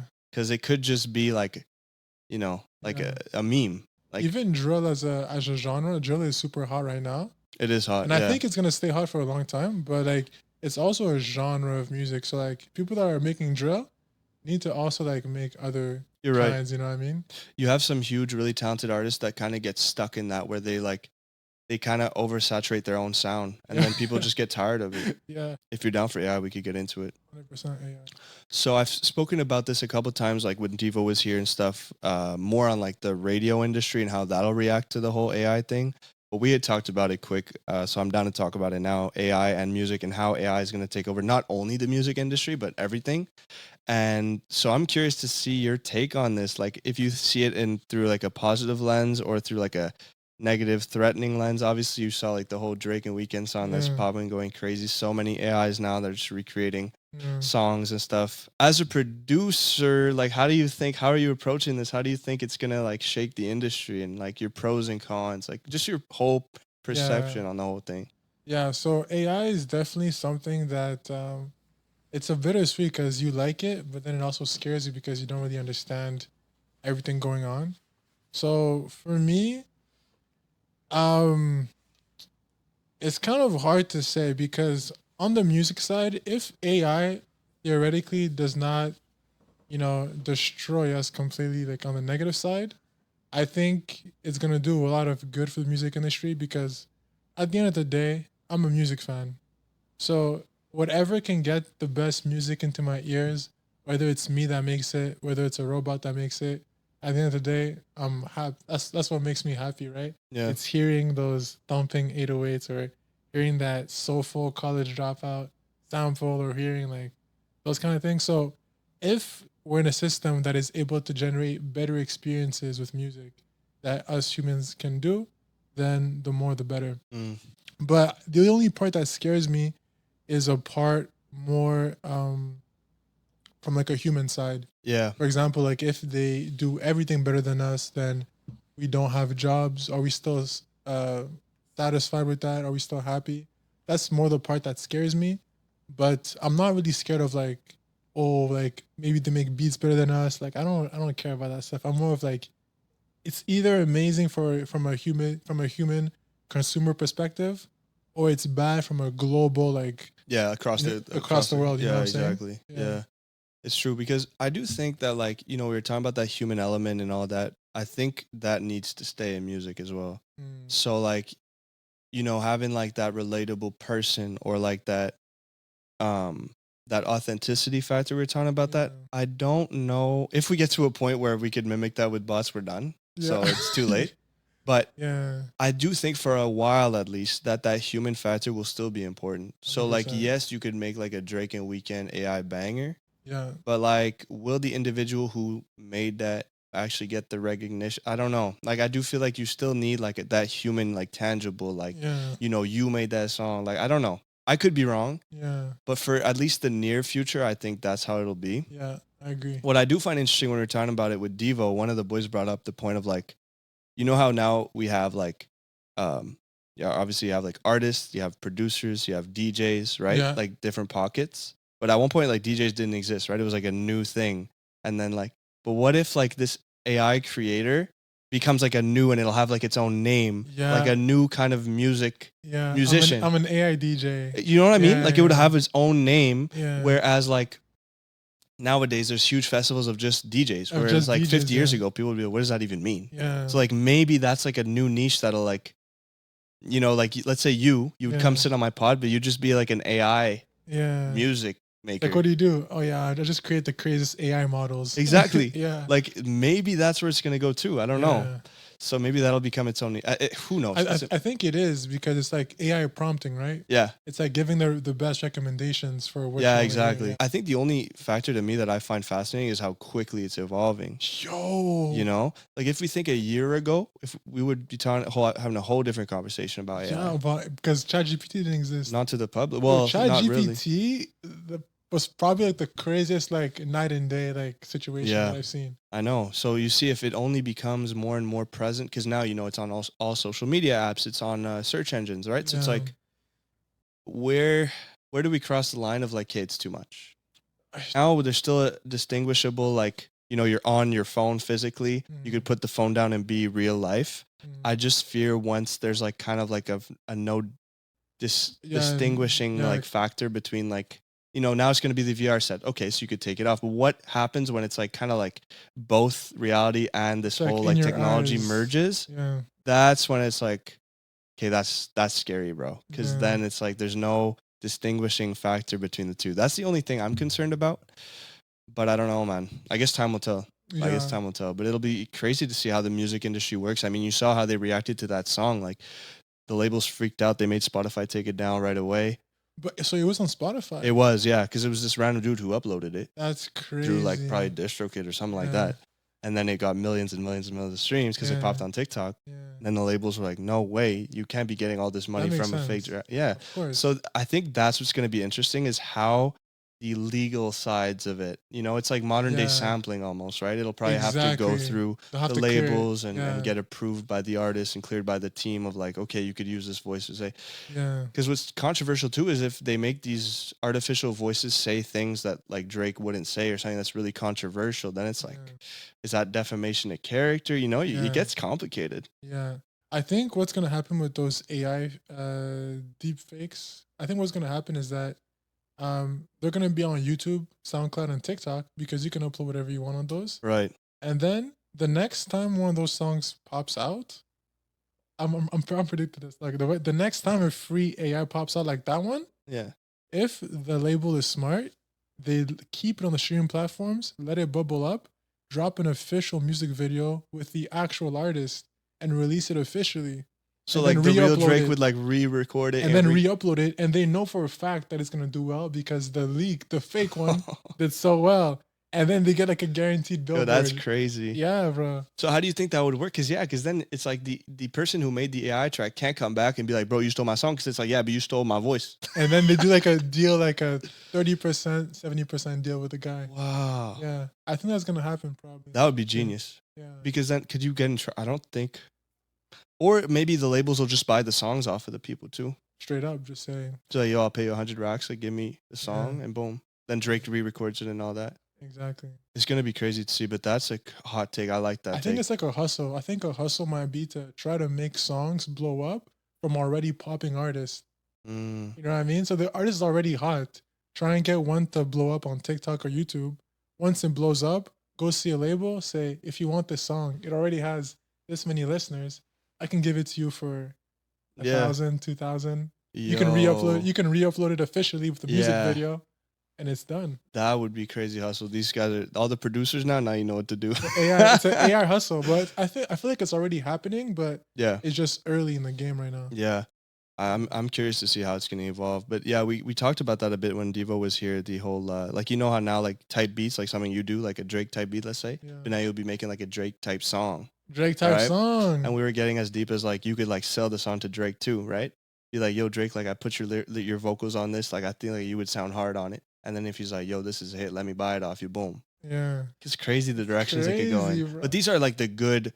I don't know how good it is because you're kind of taking away the authenticity of songwriting and stuff. But that's always been a bit corrupt, anyways. Like like the biggest singers, they don't even write their own songs. 100%. So like Even that- Drake doesn't write his own stuff. The biggest artist in the world has the biggest ghostwriters. I know. Yeah. But yeah, so I guess that's already been corrupt. So whatever. At first, like, not gonna lie, AI kind of scared me because from like a music perspective, because I was like, damn, like, do I need to go? Because I have a tech background, I'm like, maybe I should go like learn how to create AI models Yeah. instead of like make beats because that would be like a higher leverage point. So for a while, I was thinking about doing that seriously. But then I saw how fast the AI software was coming out. And I'm like, maybe I could just be really good at like using those models Yeah. than knowing how to create them from scratch. Yeah. But, you know, I'm still not 100% sure on that. Yeah. Time will tell, I guess. Oh, I'm also interested to see how well AI can, because right now AI has been really good in like voice cloning, so like repeating the voice. But I'm trying to see how good it can get at like making beats. Because if it can get me crazy loops, like me saying like, can you give me a guitar loop at 84 BPM that sounds like Linkin Park or Green Day? Like if it can do that, it's gonna like for gonna- producers, Yeah. that's gonna be like So then, yeah, but as a producer, like you almost everything is done for you, Everything. know? But at the same time, I feel like as a producer, my biggest strength is knowing what beats sound hard. Because I've made so Okay. many beats from scratch, I feel like I'm really good at like hearing a beat for 1 second and being like, this is not. That's not it. Yeah. Yeah. Okay, you got So- you got the ear for it, yeah. Yeah, I feel like producing, if you have the ear for it, a tool like that obviously does all the work for you, but like you're still gonna be really good at using that tool Yeah. compared to someone that's never used it before. Okay, that's true. And you know what? What I just said is kind of hypocritical because people using splice and stuff, like those are already samples. Like they're not even cooking those samples up. Yeah. They're just using them and adding drums and stuff. So it's already kind of like that, low key. Yeah, 100%. So yeah, it's just like an evolved version of that. Yeah. And in low key, yeah, you could grow a social media following off of that, right? We were Yeah. talking about that full circle to the beginning of the thing when we were talking about like how to start from scratch. Like that's a way too. If you don't want to show your face and have that like human like personality aspect to Yeah. it, bro, just Off of what? off of using AI What do you mean? to grow your pages. Like you were saying, like growing songs like that are popping artists, rather than you, if you're trying to skip that step of growing your own foundation, if you try to feed off of big artists already, then you Oh, don't need that little 100%. baby feature if you could just reenact his 100%. voice with the AI, right? Yo, there's gonna be for sure like a lot of pages that are like guys just making Lil Baby songs. Yeah. Like that's how they do. No, They just exactly. make Lil Baby And like people songs. that reply to comments, so let's say like next up is like a Rihanna track, then boom, he makes a Rihanna song. Then like, you know when people like reply to comments in the next Oh, with, video. like, suggestions. So it becomes like a series of like, yo, who do you want me to do next? And then it's Yeah. like, yo, a Lil Baby track, then a Drake track, J. Cole track. Yeah. And then it's like, it becomes like he builds his own community from Yeah. being that guy. From being so then that when he's guy being that seen, makes he's like, yo, songs. you're that AI guy that's making like hits for everyone, you know? Exactly. So that could be And a if way they're too. fire, like some of these people are gonna remake the official version. Exactly. And that's a huge bag. It's a win-win for everyone because I guess the AI guy would get a bag off the label or whatever, Yeah. and then the artist gets like a song. It's like but it's like it's a free hit. Well, you're paying it's a for free it, hit. but it's a hit though. It's a Because guaranteed you know hit. that the people are already loving that song. If it's already popping online, like Yeah. artists don't know what'll pop and what'll not, right? So it's it's a like, guess. yeah, unless it's already building hype, but like Yeah. otherwise, yeah, you just put it out and hope for the best. But if it's already hot, then it's like it's a already guaranteed hot. hit. It's a And just the guaranteed storyline, but this will die out quick because after Yeah. 10 people do it, it'll be like, okay, we heard this one too many Yeah. times. But the first few to do it, to be like, yo, you know what? I heard that AI track. I'll just make it better. Yeah. And boom. And then it's like, that'll go crazy. Or you're at a certain point when the air gets so good, it's like I'm gonna leave it the same. Yo, I know. Because it already sounds pretty good now. Yeah, it sounds pretty. So as it gets better, bro, like the voice thing, and it's going to be like, But the thing though about the AI that I figured out like recently, so for example, if I make a Drake song, right?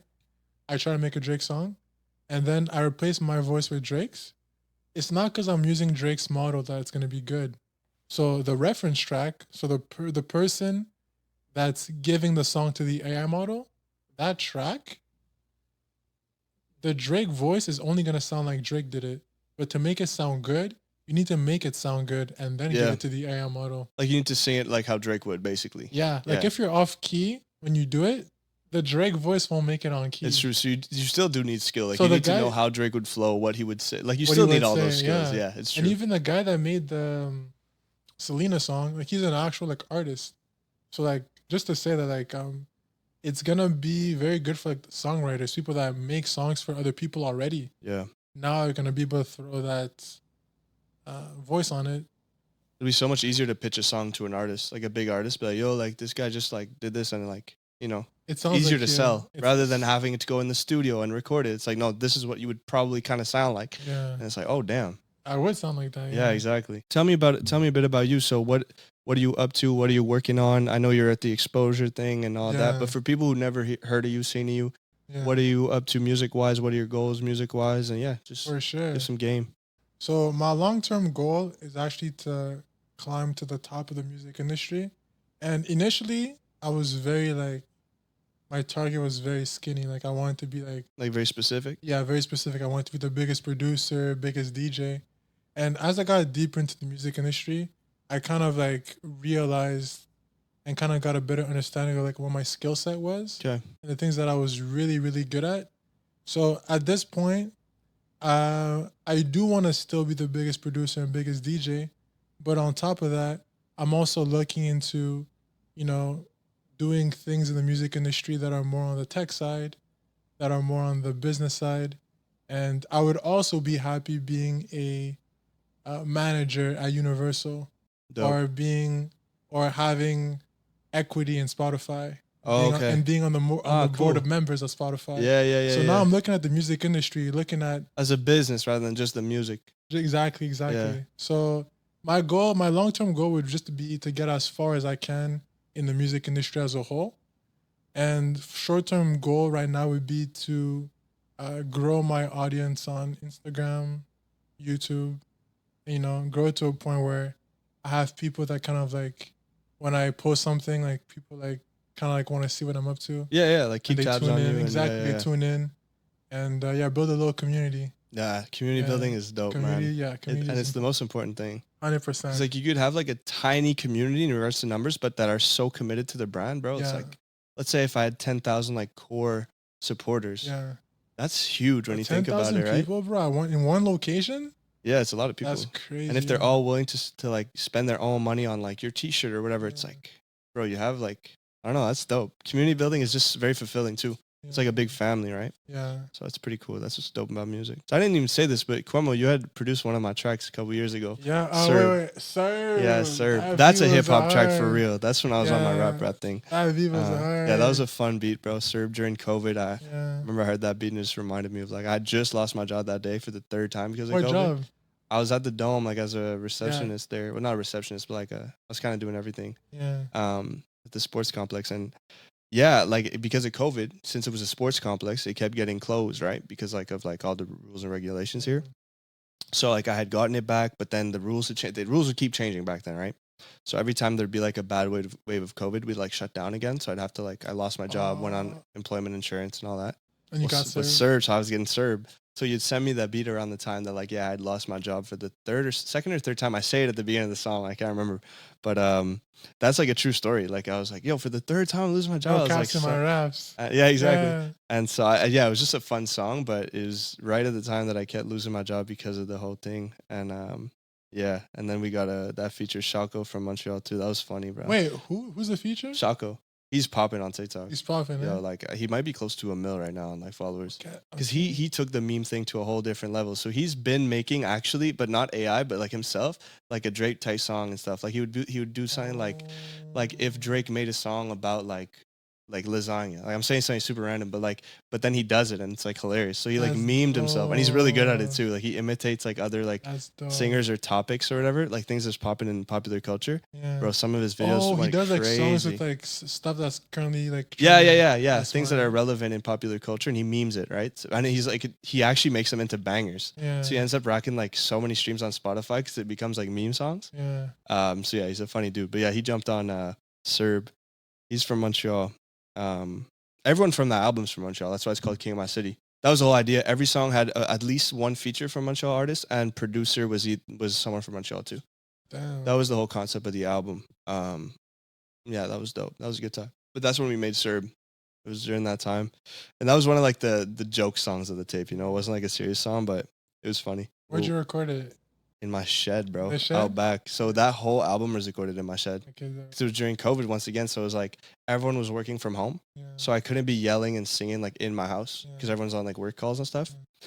Bro, it'd be crazy. Like when it was winter time, it was so cold that I have to do intervals. So I'd have like 15 minutes. Yo, the hustle. Man. Yeah, so I'd have to like have everything pre-written, like go in, set my things up, and I had like 15, 20 minutes before my equipment started giving out and me. Like I was like trembling, like just dying of cold. So I'd do shifts of like 20 minutes in, 20 minutes out. That's crazy. And then when it got hotter, it was the opposite, right? Because you could like suffocate in there. So it's funny, I experienced both because when I started the tape, it was like end of summer, so it was hot, hot, hot. Then it turned into winter, it's cold, cold, cold. The best time of year was like in between, like fall. It was like 15 degrees outside. I was cozy. It was like sitting right here, but that only lasted like 3 weeks, you know. But yeah, that album was so fun, man. It's crazy. And I just started NSL then, you know. It was like a few months old, and I had so much time that I was like, yo, let me make a project. It's crazy the amount of people you met in the music industry, especially in Montreal. A bit of everywhere. Yeah, like social media allowed me through All Stars and through just Instagram hashtags, like to meet a lot of these artists and stuff. And then from there, I got invited to little events, little networking, or little shows. And that slowly but surely, you meet someone here, photographer, videographer, producer, you know, and it's like, it's a small world once you're in. It's a big world, but it's small at the same time that everyone kind of knows one person. Exactly. But yeah, man, plug your IG and stuff so people can find you. So yeah, DJ Kwemo everywhere. DJ Kwemo is simple. Yeah, DJ like DJ and Kwemo like. Yo, God bless you for that, by the way, because bro, so many people on my live streams. Yeah. It's the most complicated thing. This is a tip for you guys. It's a detail, but honestly, it causes friction. Like when you have a different name on IG, a different name on TikTok, a different name on Spotify, it's like impossible. It's hell, yeah. Because they DM me on IG to send me their music, right? So I see, let's say it's DJ Kwemo on my TikTok chat, and he's like, yo, I just sent you my music. I'm like trying to get him in there. So I go on my DMs, but then his name there is like Chris David. Yeah. But he never told me it's Chris David, so I have no idea who it is. Yeah. But then I go and I click his name, and then his Spotify is like a different name again. Yeah. So I'm there, I'm like, okay, so artist name this, but the individual who sent it on TikTok is this, and then his IG is bro. Yeah. It's Mission Impossible. Yeah. You know? Yeah. So one little detail for artists, like try to keep everything the same. Like me, it's like Yeah. Drew NSL. Like it's like everywhere. Yeah. You know, it's like Your move friction. it's exactly. It's a detail, but honestly, it plays a role. Yeah. Like just keep the same name everywhere, man. Yeah. Just the little details, I swear, I think they make a difference. So I'm way more likely to remember, like, you know, DJ Kwemo. Okay, it's consistency everywhere. consistent I know everywhere. that's you. I know that's you. I know that's you. There's no like, oh Exactly. shit, okay, that's him. That's him. Like, get that out of here. Especially when you're small, bro. Like, Exactly. Yeah. anything It to sucks just when like the name's already taken somewhere. yeah, That sucks. that's tough. You got to work around it. Like add like a Like a one or something. yeah, exactly, or like an underscore or something. Oh, yo, what do you think about Zuck's move with the thread? Yo, honestly, I just jumped on it because like the wave was hitting, bro. Yeah, everybody Like, was on it. yo, but I hope I'm wrong, but I think it's just that initial hype. Yeah. You know what, like, you think like for something to blow up that quickly, you know, they say that the quicker you rise, the quicker you fall. Yeah. I hate to say it, but like, I don't know if it'll be that. Unless they have which honestly, Meta is so smart and powerful. I do think they have more of a vision than what it is right now. This Yeah. is more just like that initial factor, and then they're probably gonna, you know, make it into something. Obviously to compete with Twitter, that's no question. But I think there's a bigger reason for it. You know, the fact that it's an Instagram app, like they really made that link, right? Like they're kind of neck and neck locked in. There's probably a bigger reason for it. I just don't know what it is yet. I think it makes sense from Zuckerberg's perspective, given everything going on with Twitter. Like, so who knows? Maybe that's how it'll play with Threads too. I made an account just because I saw like all the stats of like the first app to hit 100 mil. I was like, damn, like More than ChatGPT? it was the quickest application to hit that, like to hit that amount of users in that little time. So I made one, and yeah, I'm just gonna post. Like for me, I'm gonna use it for like updates on the whole NSL community. So things like now, like I decided one little thing, which is small, but every time I go live, you know, there was a lot of people asking me like, yo, you should always pick like your favorite song of the stream or like highlight some of your best songs. And I was like, yeah, that makes sense. I just didn't know how to do it. So for example, Threads, I'll be posting after every stream, I pick my favorite song and I give them a shout out.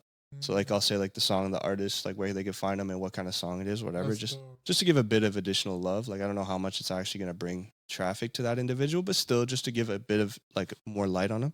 So things like that. Or like if I have a new pod, I'll drop it there like, yo, new pod if like for like this topic, whatever. Just announcements. That's what I'll be using it for. I don't know if it'll last, but for now people are on it, man. So we'll see.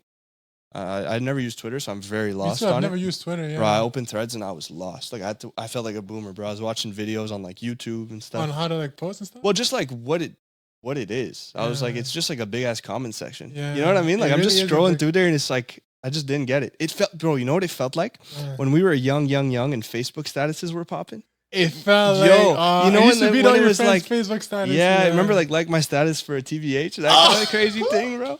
That's when like Yo, TBH. yeah, we were so like young. You know what's then, crazy about that trend? I didn't understand what TBH was, and it took me like a year to understand what it was, bro. I swear, bro. Sure, but that's low key what it reminded me of. When I opened Threads, I was like, yo, there's a bunch of like status updates, bro. It's crazy. I feel like a boomer. But yeah, I don't know. What do you think about it? Do you think it's here to stay? It's funny because I actually don't follow anybody that I know my personal life on my Twitter. Okay.